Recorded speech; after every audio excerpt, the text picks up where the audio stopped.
Vida nueva, por Francis Scott Fitzgerald. 1. Fue el primer día en que hizo el calor necesario para comer al aire libre en el Bois de Boulogne, mientras las flores de los castaños llovían oblicuamente sobre las mesas y caían con insolencia en la mantequilla y el vino.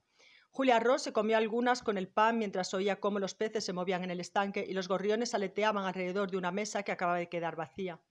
Volvió a saber a la gente, camareros con cara de camareros, mujeres francesas y perspicaces, solo tacones y ojos.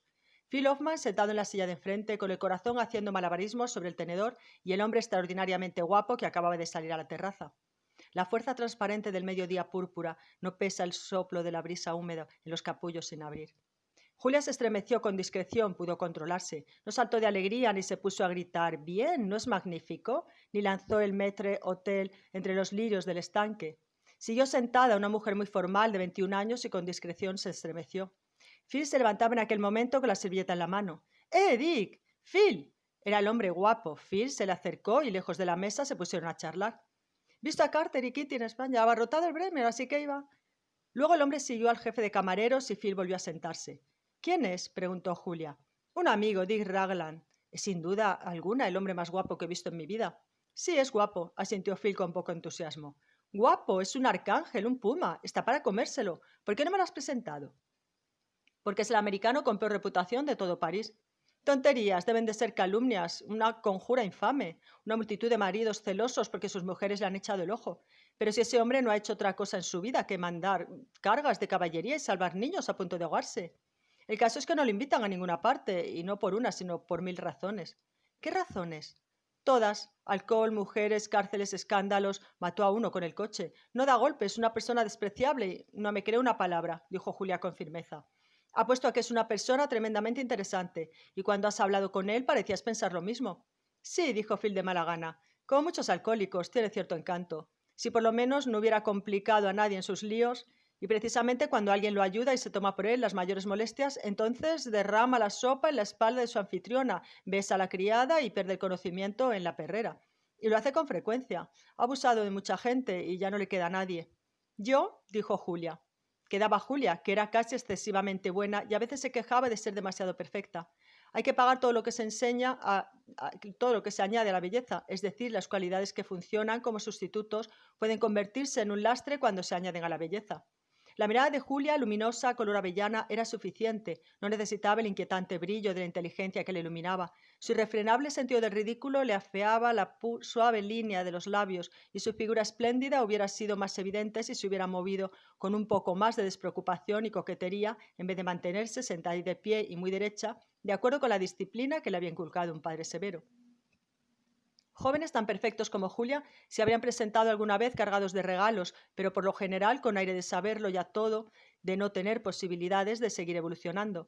Y además había descubierto que los hombres de más valía eran demasiado íntegros y cortantes en su juventud, y ella era demasiado joven para que le gustara aquello. Ahí tenía enfrente, por ejemplo, aquel joven egocéntrico y desdeñoso, Phil Hoffman, que evidentemente llegaría a ser un brillante abogado y que prácticamente la había seguido hasta París. Le gustaba tanto como cualquier otro conocido, pero en aquel momento lucía toda la altivez propia del hijo de un jefe de policía. Esta noche me voy a Londres y el miércoles zarpo, dijo Phil, y tú pasarás en Europa todo el verano con alguien nuevo cada 2 o 3 semanas que te rumie al oído. Tú sigues haciendo comentarios tan inteligentes como ese y llegarás lejos, dijo Julia. Anda, aunque sea para quedar bien, preséntame a ese tal Raglan. Solo me quedan unas horas, pero durante 3 días enteros te he concedido la oportunidad de que llegáramos a entendernos. Sé un poco civilizado, invítalo a tomar café. Cuando el señor Rick Raglan se reunió con ella, Julia dejó escapar un suspiro de placer. Era un hombre imponente, rubio y bronceado, con una luminosidad especial en la cara. Su voz transmitía fuerza y serenidad y parecía temblarle un poco con una especie de alegre desesperación. Su manera de mirar a Julia la hizo sentirse atractiva e interesante. Durante media hora, mientras sus palabras flotaban agradablemente entre el aroma de las violetas y las campánulas, los pensamientos y los no me olvides, el interés de Julia fue en aumento. Incluso se alegró cuando Phil dijo: me acabo de acordar de mi visado para Inglaterra. En contra de lo que me dicta la razón, tengo que dejaros solos como 2 tortolitos a punto de enamorarse. ¿Os importaría ir a despedirme a la Gare Saint-Lazare a las 5? Miró a Julia con la esperanza de que dijera: te acompaño ahora. Julia sabía que no le convenía quedarse a solas con aquel hombre, pero la hacía reír, y últimamente no se había reído mucho, así que dijo: Me quedaré un rato. Hace un día muy agradable. Cuando Phil se hubo ido, Dick Raglan sugirió tomar un buen champán. Me han dicho que tiene usted una terrible reputación, dijo Julia impulsivamente. Horrorosa, ya nadie me invita. ¿Quiere que me ponga el bigote falso? Qué raro, continuó Julia. ¿Es verdad que se ha cerrado usted todas las puertas? Sabe que Phil se ha sentido en la obligación de prevenirme contra usted antes de presentarnos. Y yo podría haberle dicho perfectamente que no nos presentara. ¿Y por qué no se lo dijo? Pensé que sería una lástima, porque parecía usted muy interesante. La expresión de Dick se suavizó, pero Julia advirtió que había oído tantas veces aquella frase que lo dejaba indiferente. Me da igual lo que cuenten de usted, se apresuró a decir Julia. No se daba cuenta de que el hecho de que fuera una especie de proscrito aumentaba la atracción que ejercía sobre ella, no por la disipación, que para ella, que no la conocía, solo era una abstracción, sino por las consecuencias de la disipación, aquella soledad profunda. Algo atávico la empujaba hacia el extraño, a la tribu, un ser de un mundo con costumbres diferentes a las suyas que prometía lo inesperado, que prometía aventuras. Voy a decirle algo, dijo Dick de pronto. El 5 de junio, día de mi 28 cumpleaños, dejaré de beber para siempre. Ya no me gusta beber. Evidentemente no soy uno de los pocos que saben beber. ¿Está seguro de que podrá dejar de beber? Lo que digo lo cumplo y voy a volver a New York a trabajar. Yo misma me sorprendo de la alegría que me está usted dando. Fue una imprudencia, pero lo dijo. ¿Quiere otro champán?, sugirió Dick. Así se sentirá aún más alegre. ¿Piensa seguir así hasta su cumpleaños? Probablemente. El día de mi cumpleaños estaré en mitad del océano, en el Olympic. Yo también vuelvo en ese barco, exclamó Julia. Pues ya comprobará el cambio. Dejaré de beber para el concierto del barco. Estaban limpiando las mesas. Julia se dio cuenta de que había llegado el momento de despedirse, pero era incapaz de dejarlo allí sentado, con aquella expresión de infelicidad oculta bajo la sonrisa. Se sintió maternalmente obligada a decirle algo que lo ayudara a mantener su resolución. Dígame por qué bebe tanto. Probablemente habrá algún motivo que ni siquiera usted conoce. Sé perfectamente por qué empecé a beber. Se les fue otra hora mientras se lo contaba. Se había ido a la guerra a los 17 años y cuando volvió la vida en Princeton con la gorra negra de los estudiantes de primer curso le resultó un poco aburrida. Así que se fue a la Escuela Técnica de Boston y luego al extranjero a estudiar Bellas Artes, y allí le pasó algo. Heredé algún dinero y descubrí que con unas copas me volvía expansivo, me convertía en alguien que tenía la habilidad de gustarle a la gente y la idea me trastornó. Entonces empecé a beber mucho para animarme y que todo el mundo pensara que yo era maravilloso. Me emborrachaba continuamente y me peleó con casi todos mis amigos, pero entonces conocí a una pandilla absolutamente disparatada y durante cierto tiempo les caí simpatiquísimo.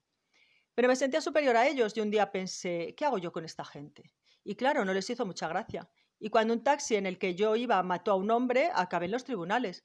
Fue un chanchullo, pero salió en los periódicos y cuando me soltaron quedó la impresión de que al hombre lo había matado yo. Así que de lo único que he podido presumir durante los últimos 5 años es de una reputación que hace que las madres se lleven corriendo a sus hijas si yo estoy en el mismo hotel. Un camarero impaciente daba vueltas cerca de la mesa y Julia miró el reloj. Vaya, habíamos quedado con Phil a las 5. Hemos pasado aquí toda la tarde. Mientras corrían hacia la Gare Saint-Lazare, Dick preguntó, ¿nos veremos otro día o cree que es mejor que no nos veamos? Julia le devolvió la mirada interminable. No había señales de disipación en la cara de Dick Rowland, en sus mejillas saludables, en su andar erguido. A la hora de comer me encuentro bien, siempre, añadió como un inválido. Estoy segura. Julia se echó a reír. Invíteme a comer pasado mañana. Subieron corriendo las escaleras de la Gare Saint-Lazare solo para ver cómo el último vagón del Flecha de Oro desaparecía camino del canal. A Julia le remordía la conciencia porque Phil había venido a verla desde muy lejos. Como si quisiera espiar su culpa, fue al apartamento donde vivía con su tía y escribió a Phil una carta, pero no podía dejar de pensar en Dick Ragland. A la mañana siguiente los efectos de su atractivo físico habían disminuido y Julia tuvo la sensación de escribirle una nota diciéndole que no podía verlo. Pero lo único que Dick habría hecho era pedirle que comiera con él. Lo demás eran imaginaciones suyas. A las 12:30 del día señalado lo estaba esperando. Julia no le había dicho nada a su tía, que tenía invitados para el almuerzo y podría preguntar por el nombre del acompañante de su sobrina. Es raro salir con un hombre cuyo nombre no puede ser mencionado. Dick Ragland se retrasaba y Julia esperó en el recibidor mientras oía cómo parloteaban en el comedor los invitados de su tía.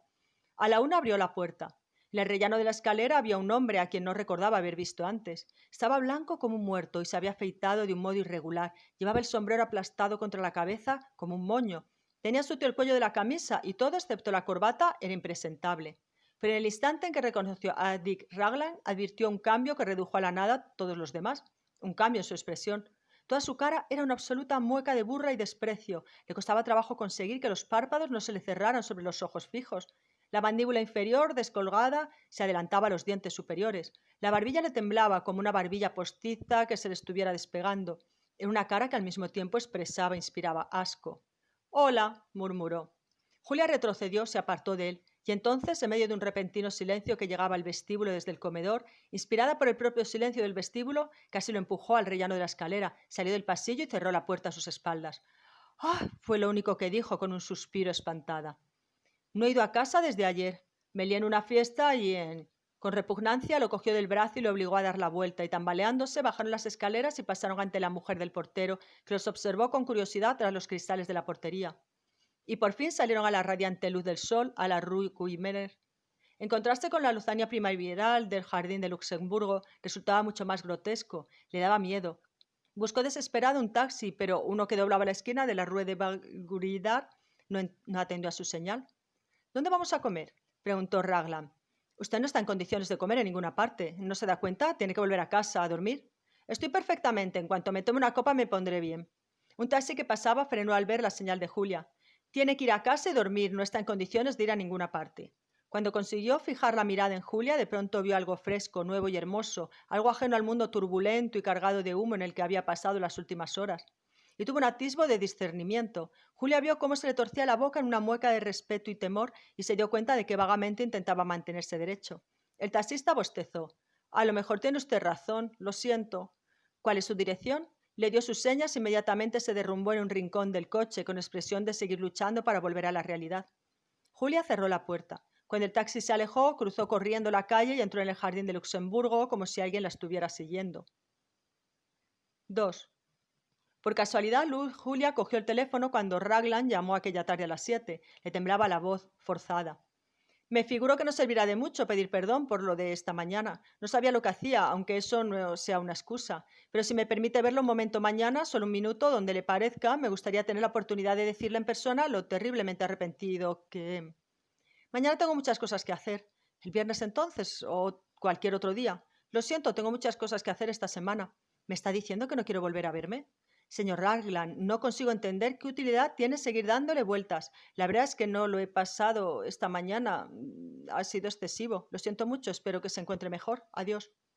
Se lo quitó por completo de la cabeza. No se le había ocurrido relacionar la reputación de Raglan con semejante espectáculo. Un bebedor empedernido era alguien que se levantaba tarde, bebía champán y quizá de madrugada volvía a casa cantando.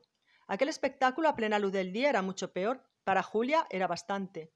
Y hubo otros con quienes comer en Ciro y bailar en el Boys. Recibió una carta llena de reproches de Phil Hoffman desde Estados Unidos.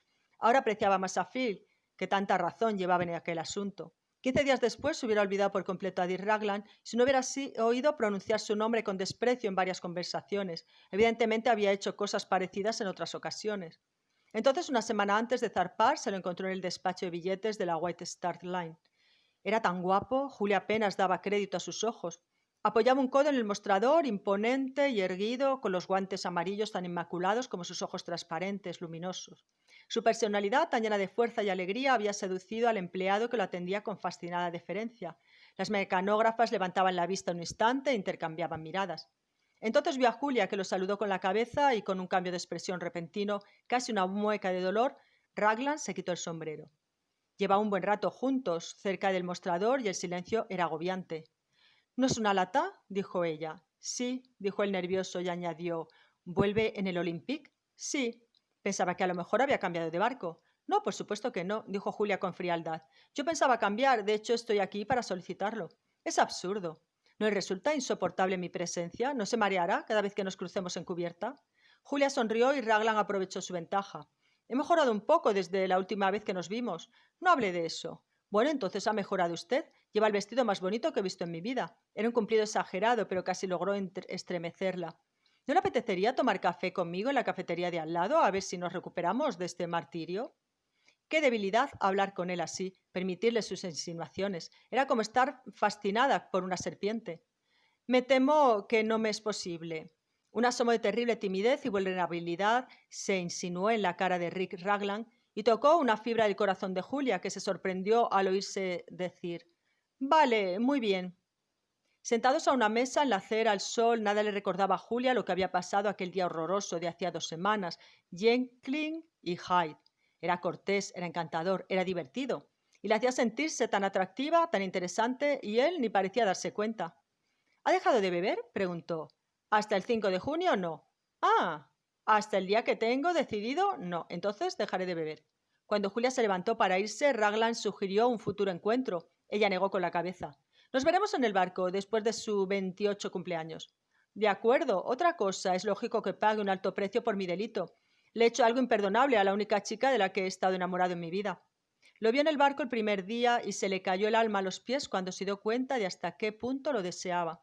No importaba cuál fuera su pasado, no importaba lo que hubiera hecho. Y eso no significaba que pensaba decírselo algún día, sino solo que él la enternecía químicamente más que nadie que hubiera conocido y que el resto de los hombres palidecía a su lado. Todo el mundo lo apreciaba en el barco. Julia se enteró de que iba a dar una fiesta la noche de su 28 cumpleaños. No estaba invitada. Cuando coincidían pasaban charlando un rato agradable, nada más.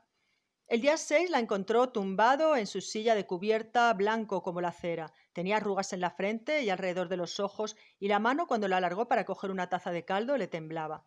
Y allí seguía, al fin de la tarde, sufriendo visiblemente desdichado. Después de pasar 3 veces a su lado, Julia no pudo resistirse y le dijo: ¿Ha empezado la nueva era? Raglan hizo un débil esfuerzo para levantarse, pero Julia lo detuvo con un gesto y se sentó con él. Parece cansado. Solo estoy un poco nervioso. Es el primer día desde hace 5 años que no tomo una copa. Pronto se sentirá mejor. Ya lo sé, dijo lúgubre. Sea fuerte. Lo seré. ¿Puedo hacer algo para ayudarle? ¿Quiere un tranquilizante? No soporto los tranquilizantes, dijo casi con mal humor. No, de verdad, gracias. Julia se levantó. Sé que se siente mejor solo. Mañana lo verá todo más claro. No se vaya si es que puede soportarme. Julia volvió a sentarse. Cánteme una canción. ¿Sabe cantar? ¿Qué tipo de canción? Algo triste, algo así como un blues. Le cantó Así termina la historia, de Libby Oldman, con una voz suave y profunda. Es buena, cánteme otra. ¿O vuelve a cantarme la misma? De acuerdo, si quiere me pasaré la tarde cantándole. 3. El segundo día en Nueva York la llamó por teléfono. Te he echado mucho de menos, dijo. ¿Tú me has echado a mí de menos? Me temo que sí, respondió Julia de mala gana. ¿Mucho? Te he echado mucho de menos. ¿Estás mejor? Ya estoy perfectamente. Todavía me siento un poco nervioso, pero mañana empiezo a trabajar. ¿Cuándo nos veremos? Cuando quieras. Esta noche entonces, y dímelo otra vez. ¿Qué? ¿Que temes haberme echado de menos?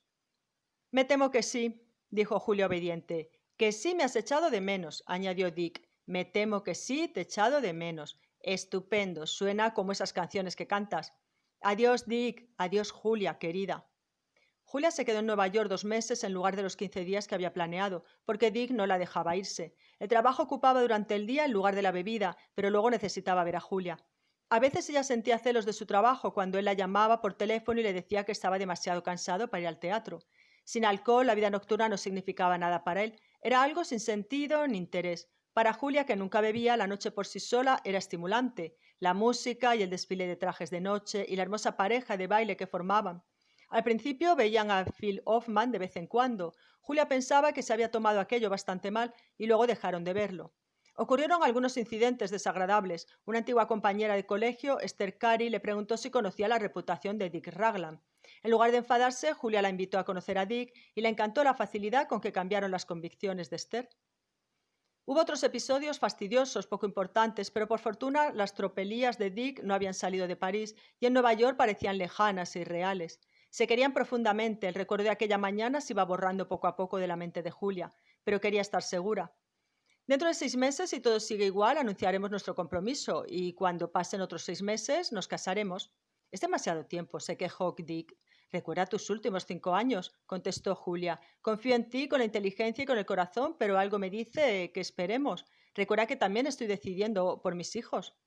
Aquellos 5 años, ay, tan desperdiciados, tan perdidos. En agosto, Julia fue a pasar 2 meses a California a ver a su familia. Quería saber cómo se las arreglaba Dick solo. Se escribían todos los días. Las cartas de Dick eran sucesivamente alegres, pesimistas, hastiadas y esperanzadas. El trabajo le iba mejor cada día. A medida que iba recuperando el dominio de la situación, su tío había empezado a confiar en él de verdad, pero echaba permanentemente de menos a Julia. Y cuando un día en una carta apareció un signo de desesperación, Julia cortó su visita una semana y volvió al este, a Nueva York. «Gracias a Dios que estás aquí», exclamó Dick mientras salían de la estación central cogidos del brazo. «Ha sido tan difícil. He estado a punto muchas veces de echarlo todo a perder y tenía que pensar en ti y estabas tan lejos. Mi vida, estás tan cansado, estás tan pálido, trabajas demasiado».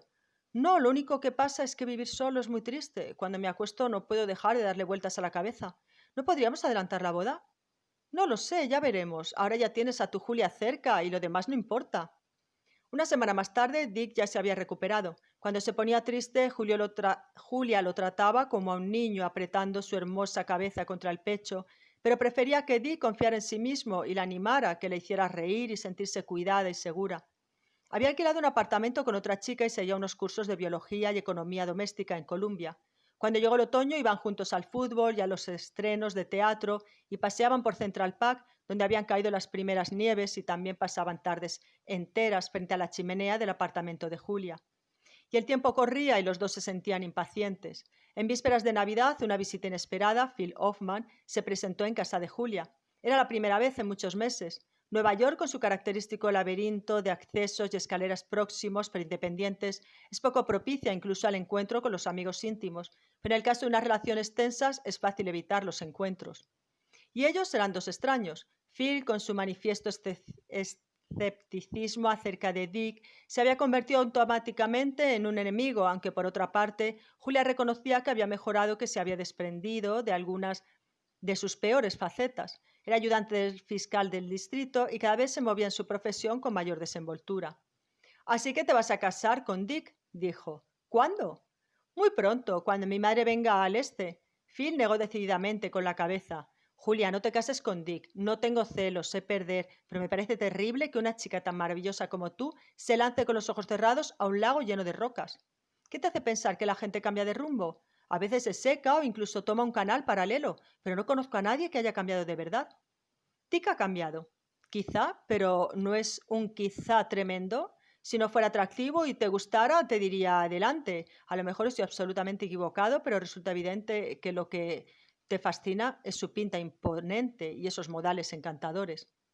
«No lo conoces», respondió Julia con lealtad. «Conmigo es distinto. No sabes lo amable y lo sensible que es. ¿No estás siendo un poco mezquino?» Phil se quedó pensativo. «Volveré a verte dentro de unos días, o a lo mejor hablo con Dick». «Deja en paz a Dick», gritó Julia. «Ya tiene preocupaciones de sobra para que tú vayas a darle la lata. Si fueras su amigo, intentarías ayudarle en vez de hablar conmigo a sus espaldas. Antes soy tu amigo. Ahora Dick y yo somos una sola persona», pero 3 días más tarde Dick se presentó en casa de Julia a una hora en la que normalmente estaba en el despacho. «He venido a la fuerza», dijo despreocupadamente. «Phil Hoffman me ha amenazado con desenmascararme». A Julia se le cayó el alma a los pies como una plomada. «¿Se ha rendido?», pensó. «¿Ha vuelto a beber?». «Se trata de una chica. Me la presentaste el verano pasado y le dijiste que fuera amable con ella. Es Esther Carey». El corazón de Julia latía ahora más despacio. «Cuando te fuiste a California me sentía solo y un día me la encontré. Le gusté y durante cierto tiempo nos vimos bastante. Entonces volviste y rompí la relación. Pero había un pequeño problema. No me había dado cuenta de que ella tuviera tanto interés». «Entiendo». La voz de Julia transparentaba perplejidad e indefensión. «Intenta comprenderlo. Aquellas terribles noches de soledad. Creo, de no ser por Esther, hubiera vuelto a beber. Nunca he querido a nadie excepto a ti, pero necesitaba ver a alguien que me quisiera un poco». Fue a abrazarla, pero desistió porque ella pareció sentir frío. «Así que cualquier mujer hubiera servido», dijo Julia despacio. «Daba lo mismo cuál». «No», exclamó Dick. «Pasé fuera tanto tiempo para que volaras con tus propias alas y recuperaras la dignidad. Solo te quiero a ti, Julia, pero cualquier mujer puede ayudarte. Así que la verdad es que no me necesitas, ¿no?». Ahora tenía la expresión de vulnerabilidad que Julia ya había visto otras veces. Se sentó en el brazo del sillón de Dick y le acarició la mejilla. «Entonces, ¿qué me ofreces?», preguntó. «Pensaba que me ofrecías la fortaleza acumulada por haber vencido tu debilidad. ¿Qué me ofreces ahora?». «Todo lo que tengo», Julia negó con la cabeza. «Nada. Que eres guapo. Pero el camarero que anoche nos sirvió la cena también lo era». Se pasaron 2 días hablando y no resolvieron nada. A veces Julia se abrazaba a él y se acercaba a aquellos labios que tanto quería, pero parecía abrazar paja. «Me voy para que no lo pienses mejor», dijo él desesperado. No puedo imaginarme la vida sin ti, pero me figuro que no puedes casarte con un hombre que no te merece confianza. Mi tío quiere que vaya a Londres a resolver un asunto. La noche de su partida, los muelles sombríos rezumaban en tristeza. Lo único que le ayudaba a seguir adelante era que no se despedía a una imagen de la fortaleza. Ella sería lo mismo de fuerte sin él. Pero cuando las luces turbias cayeron sobre la delicada estructura de las sienes y la barbilla de Dick Raglan, y Julia vio cómo la gente se volvía a mirarlo, cómo lo seguían con la mirada, una sensación tan terrible de vacío se apoderó de ella que hubiera querido decirle: «No te preocupes, vida mía, lo intentaremos juntos». Pero intentar qué. Era humano jugarse a caro cruz el éxito o el fracaso, pero probar suerte a la desesperada entre el desastre y lo que está bien. Dick, sé bueno y fuerte y vuelve a mí. Cambia, Dick, cambia. Adiós, Julia, adiós. Lo vio por última vez en la cubierta, perfilado como un camafeo contra la llama de una cerilla cuando encendió un cigarrillo. 4. Sería Phil Hoffman quien estuviera con ella al principio y al final. Fue Phil quien le dio la noticia lo más suavemente posible. Llegó al apartamento de Julia a las 8:30 y con disimulo quitó de en medio el periódico de la mañana. Dick Raglan había desaparecido en el mar. Tras el primer arrebato de dolor de Julia, a Phil no le importó hablarle con cierta crueldad. Se conocía, no tenía voluntad, no quería seguir viviendo. Y para que te des cuenta de que no puedes echarte en absoluto la culpa, te voy a contar una cosa. Hacía 4 meses que apenas aparecía por su despacho, desde que fuiste a California. No lo despidieron gracias a su tío. Los asuntos por los que iba a Londres no tenían la menor importancia. En cuanto se le pasó el entusiasmo de los primeros días, se rindió. Julia lo miró inquisitivamente. No bebía, ¿verdad? ¿Estaba bebiendo? Phil titubeó una décima de segundo. No, no bebía, cumplió su promesa. Aguantó. Eso fue, dijo Julia, cumplió su promesa y se mató para mantenerla. Phil, incómodo, la dejó hablar. Cumplió su palabra y se ha dejado la piel por cumplirla, continuó Julia a punto de echarse a llorar. Qué cruel es la vida a veces, tan cruel que no respeta a nadie. Era tan valiente, murió por cumplir su palabra. Phil se alegraba de haber quitado de en medio el periódico que insinuaba la alegre noche que Dick había pasado en el barco, una de las muchas noches alegres de las que Phil había tenido noticia en los últimos meses. Sentía alivio porque todo hubiera acabado, pues la debilidad de Dick había puesto en peligro la felicidad de la chica a quien quería. Pero sentía una pena terrible por Dick, incluso comprendiendo hasta qué punto había necesitado convertir su inadaptación a la vida en una sucesión de disparates. Pero tuvo la suficiente sabiduría para dejar que Julia soñara que había salvado a Dick del naufragio. Pasaron un momento delicado un año más tarde, pocos días antes de su boda, cuando ella dijo: «Deberías comprender lo que siento y siempre sentiré por Dick». ¿No crees, Phil? No era solo por su belleza. Confiaba en él y en cierto sentido no me equivocaba. Prefirió partirse en dos antes que doblegarse. Era un hombre acabado, pero no un hombre malo.